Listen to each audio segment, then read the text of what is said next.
things that you need to know about me, you've probably read some of the things that my father is still teaching as an African-American Studies professor at Knox College in Galesburg, Illinois.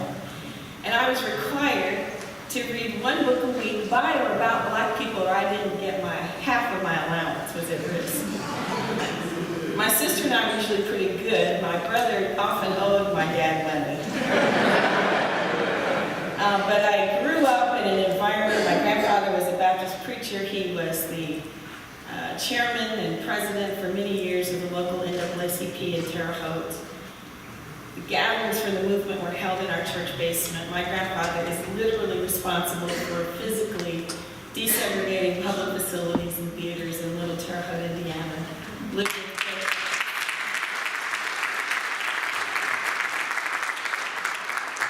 with death threats in that part of Indiana, which was, and to a lesser extent still is, a hotbed of activity for the Ku Klux Klan. And so I learned very on who I was and to be proud of who I am. There's always somewhere in my bio about the community from which I'm descended.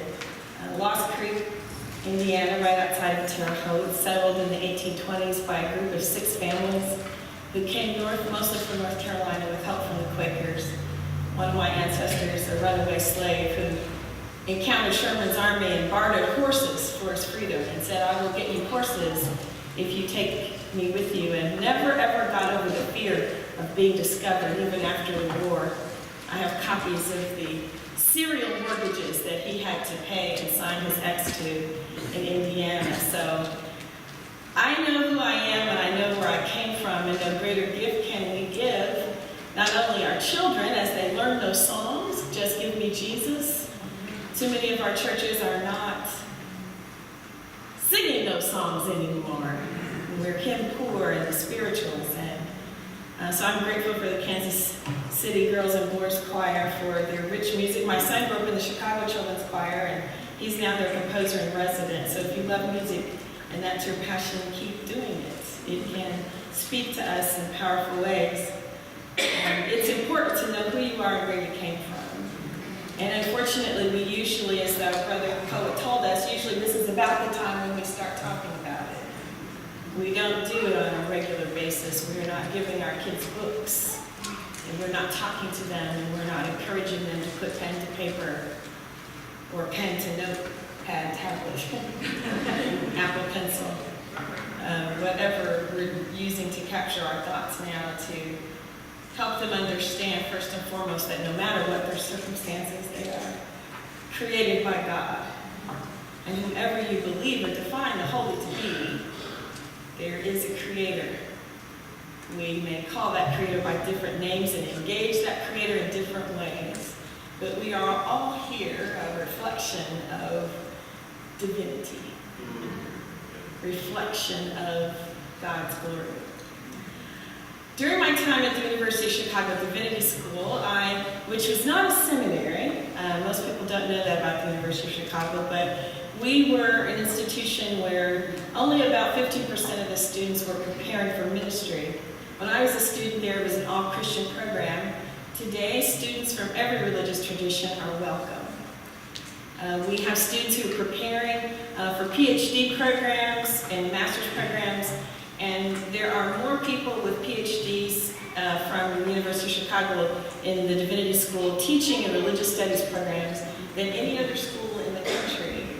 And so there, in terms of scholarship in Buddhism, Hinduism, Judaism, Islam, and Christianity, and a myriad other religious traditions where students are studying, I was able to serve in an environment where we really lifted up this notion of oneness and respect for all that you think and respect for all that you believe.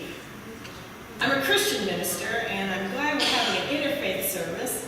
And sometimes Christians in particular get confused about what interfaith is, and we're a little scared of it.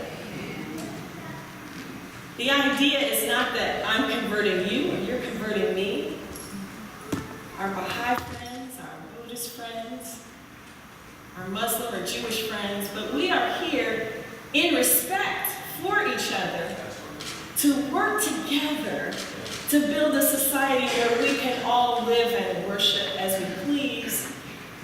ensure that the humanity of every one of our children, the safety of every one of our families, the peace that we should all be able to enjoy when we walk into whatever kind of house of worship we enter.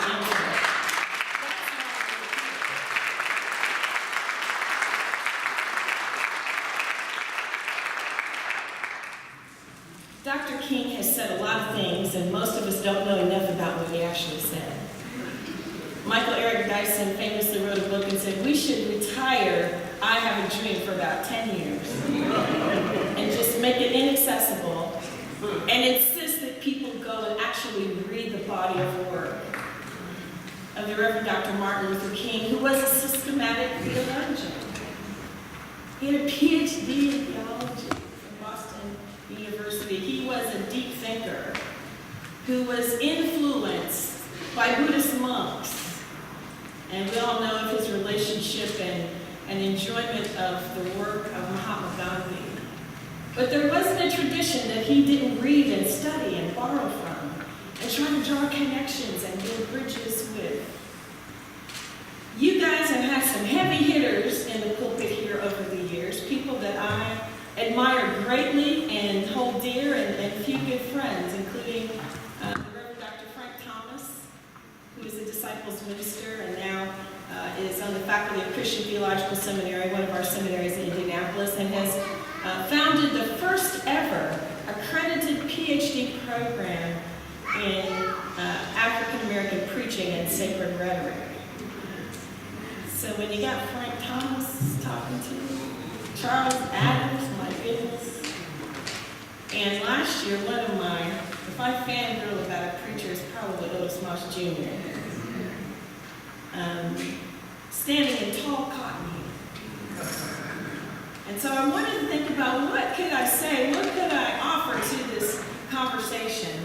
Our poet brought up something that I think is very important, and is that these events cannot be all that we do. When Dr. King was first assassinated, I was about 8 years old. You can do the math and you'll figure it out. One of the earliest memories of my childhood was the sorrow of the moment. Not going to school for several days, sitting in front of the television and seeing my parents cry for the very first time. Knowing that something was desperately wrong. Never ever having experienced that kind of impact on my family, my church, or my community ever before. And then at Indiana State University, a few days later, there was an ecumenical and interfaith memorial service for Dr. King. My grandfather wore a robe that I now have and wear and was actually ordained in.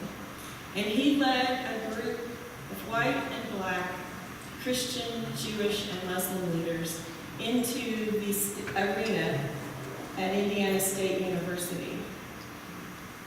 And he prayed, and my father came to the mic and read a poem that he wrote called Requiem for a King.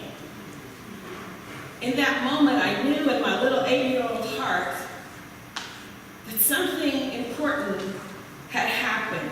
I saw two of the people I loved most in the world destroyed with grief. And yet I saw them standing to declare that it wasn't over.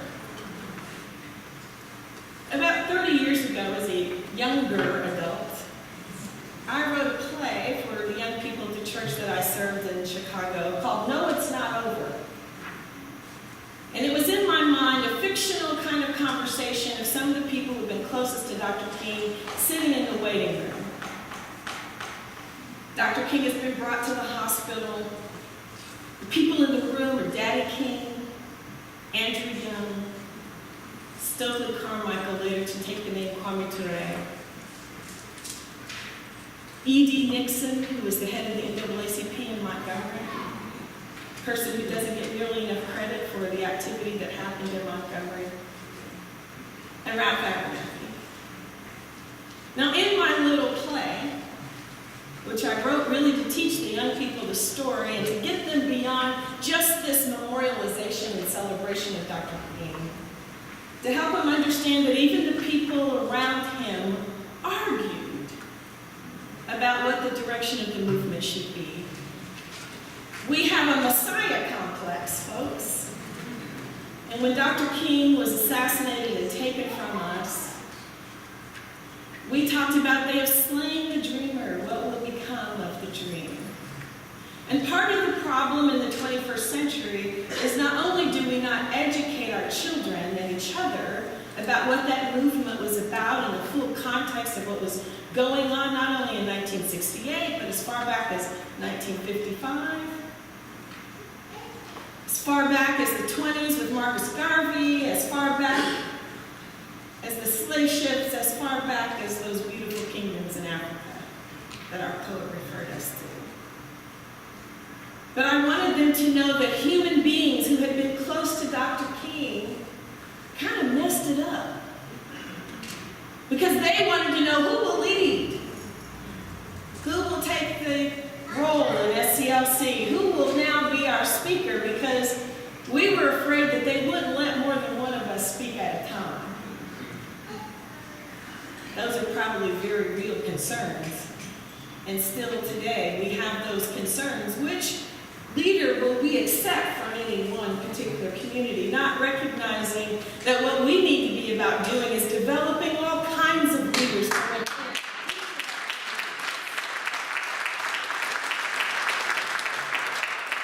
Dr. King didn't want there just to be one more of him, or even two more of him.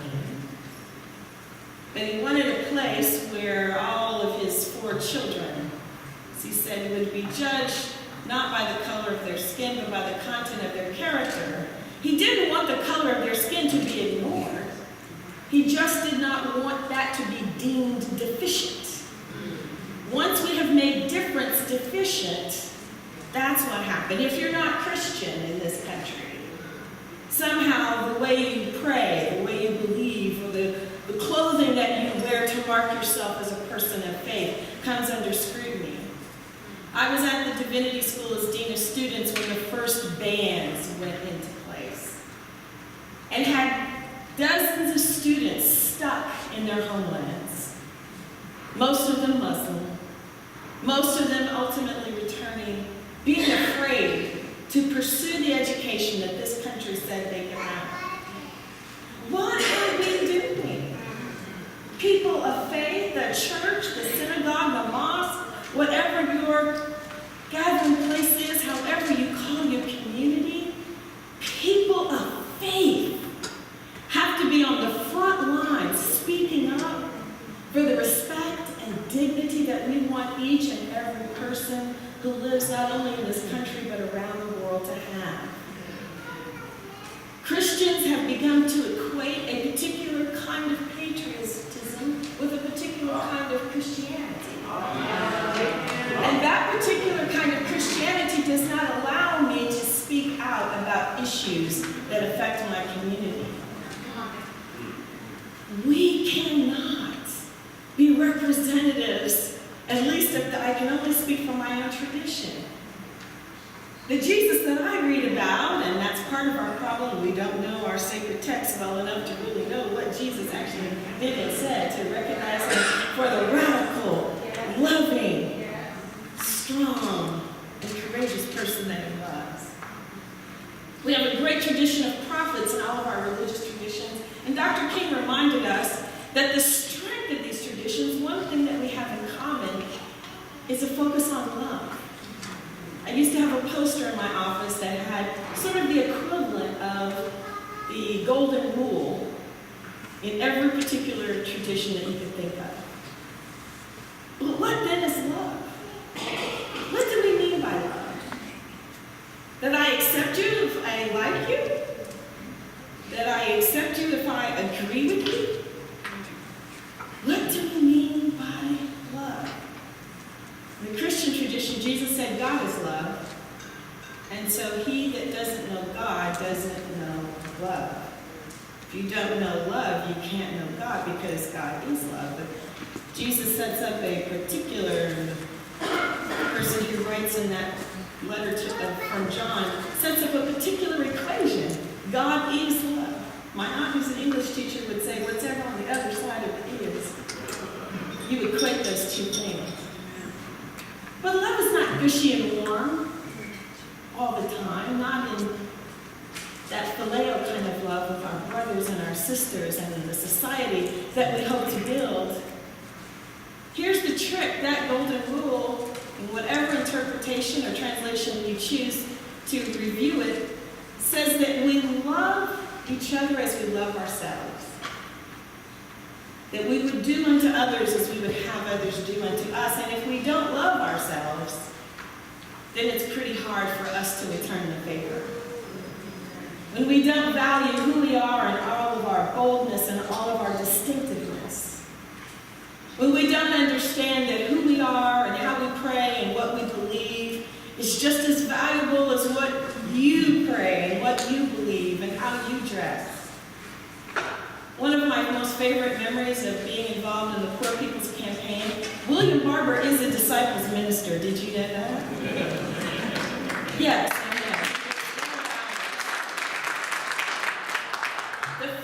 The day that we were arrested, that first day of action, the Monday after Mother's Day, he did this intentionally, and he hadn't told us what he was doing. And he asked me, Christian woman, minister, female rabbi, and a Muslim woman, to speak at the kickoff. There were members of other traditions, but he wanted to send a signal after Mother's Day, number one, that there were women religious leaders, but also that there were a multitude of traditions who were in place, joining together, making a statement that the fact that people are devastated by poverty is wrong. I don't care what your religion is. It is wrong for people not to have what they need to survive. It is wrong for anybody to think that they are not worthy of earning a wage that allows them to care for their families. It is wrong. It is simply morally and from a human perspective wrong. You can take the sacred texts that are closest to your heart, and I challenge you, you will find somewhere there that says not to care for one another and not to ensure that we are all okay. It is wrong. Yes. It is simply wrong.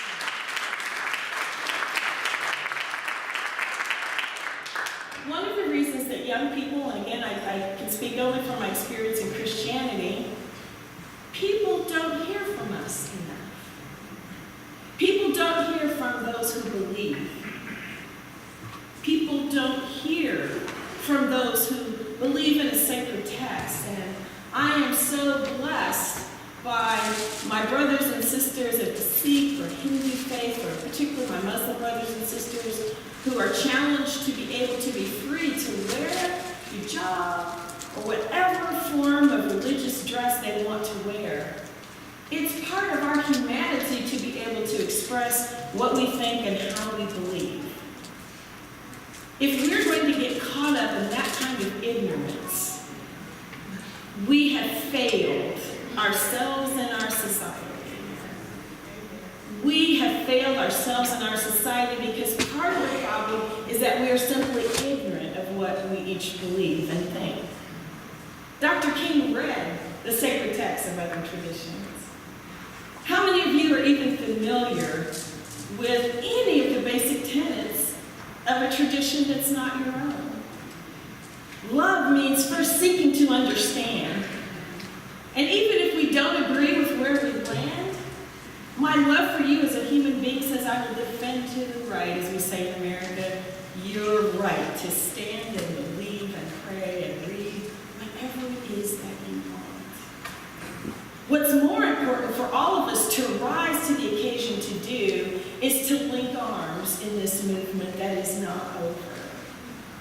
You may not believe that it's appropriate for people of religious faith to speak out on what people sometimes call politics.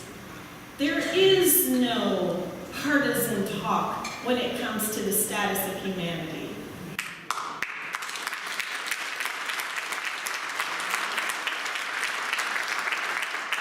It's not partisan to say this child needs to eat. There is nothing partisan about ensuring that quality pre-K education. There is nothing partisan about ensuring that if I kneel in my church and you kneel in your synagogue or in your beautiful Baha'i temple, that you can be safe doing that. And that people who seek to threaten your existence because you've expressed something that's different from what they understand shall not be allowed to perpetrate that kind of ignorance and madness.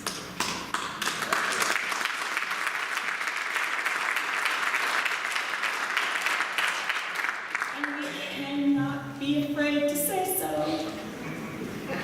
We cannot be afraid to walk in places, to lend our voices, to lend our very presence, to not only marches, but to moving door to door to get people to register to vote. Being a person of faith is not an apolitical stance. You gotta land somewhere. If you're a Jew, you gotta land somewhere. If you're a Sikh, you gotta land somewhere. If you're a citizen of this country, you gotta land somewhere. If you're Muslim and you're in America, you gotta land somewhere. And many of us face threats to our very existence for lots of different reasons in this country, and the answer is not to lie down and shut up. The answer is to get people to the polls. I can't tell you who to vote for, but that you vote is the most important.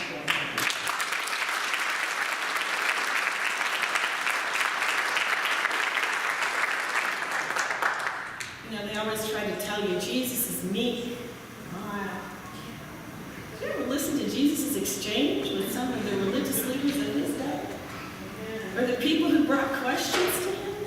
He could be kind of snarky from time to time. The words of the Hebrew prophets, because of my tradition, we embrace those texts, and I am perhaps more familiar with them. I need to become more familiar with the words of other prophets and other faiths and the wisdom of other traditions. Because I am convinced, because of my study of Dr. King, that it's all there. And that the bridges that we imagine are actually there. We just don't know enough to really build on them properly. There was a time when we thought that there was no need for social action, that there was no need for public protest.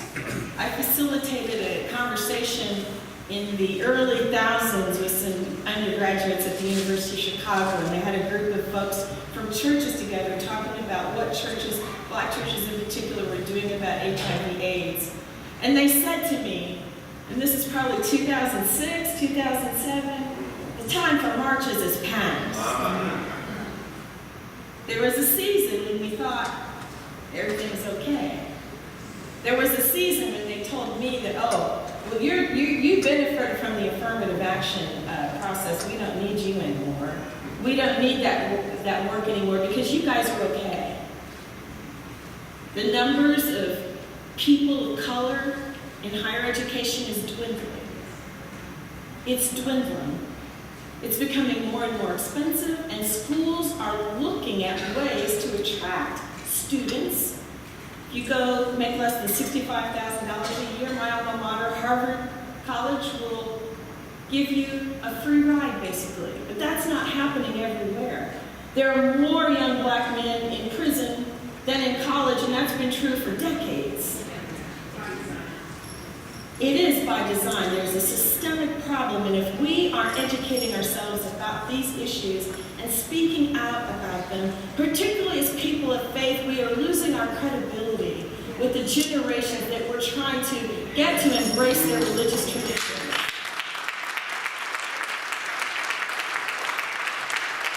They think we don't care. They think we don't know. They think we just worship in our walls and say our prayers, but that we're not connected. We have to show them that whatever it is that we believe is really real. And that whatever it is that we believe can and must matter for the world that we will hand over to them. I think we have to start with love. Not as a gushy concept, but as a concept that's willing to fight to the death to make sure that you can have what I want for myself. And there are certain roads that love cannot go down. And this is where we get caught up sometimes in our own orthodoxy in doctrines, no matter what our tradition. Love cannot go down the road of hate. Love cannot go down a road of discrimination. Love cannot go down a road of destruction. Just because you disagree with me does not give you the right to destroy me. If you disagree with me, our founder of our movement, Barton Stone, said, the last thing I should be doing is walking away from you. I should be figuring out how I can live together in this world if I take my religion seriously and if I am wedded to a philosophy of loving one another as fellow journeyers and travelers on this planet and in this society. Let's start with love, folks. However you frame it, however you pray, whatever text you read, whatever you call your religious leaders, let's start with love and not allow this world to go down a desperate road of destruction and hate. Let's not allow ourselves to be silenced because people will think we are too partisan.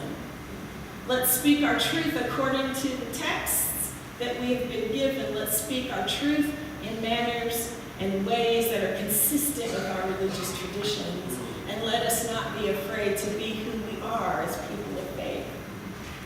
Don't be afraid.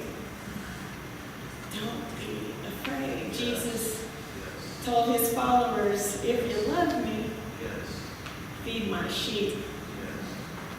The God of Abraham, Isaac, and Jacob continues to tell people through the prophets, do not fear.